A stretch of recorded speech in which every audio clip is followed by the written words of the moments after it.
Someone asked me the other day, well, now that you and your team have finished producing all 12 volumes of this series, Byfield, tell me, what use are they? What are they for?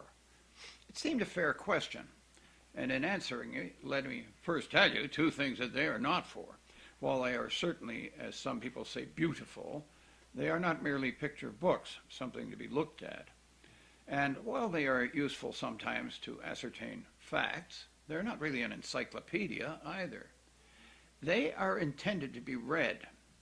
Now that is a big order. Each volume has 10 or 11 chapters and several sidebars or auxiliary stories, and the 12th volume has 20 chapters.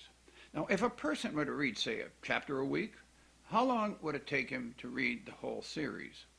Answer, 130 weeks, something over 2 years. Now, who is likely to do that? Well, as a matter of fact, quite a number of people have been reading the books as they were published. And many of them said that they found two facts.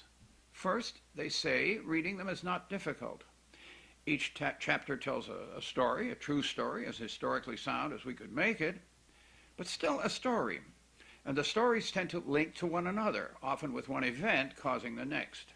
And each volume ends with an uncertainty, not because we wrote the books that way, but because that's the way things were.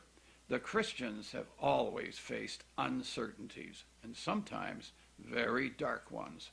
And so these readers found themselves waiting anxiously for the next volume to come out so they could see what happened next, just like the old radio tapes used to be from the long past. This element of suspense makes the chapters easy to read. Might even do 2 or more a week and finish the series in a year.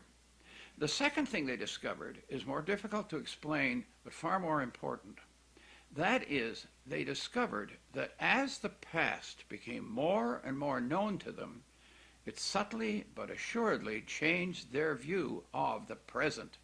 Today we live in very frightening times, not only because of the awesome power of science, but also that includes the power to destroy our whole civilization in a nuclear war, but also the pace at which we have abandoned the moral structures that hold our society together, often replacing them with nothing whatever.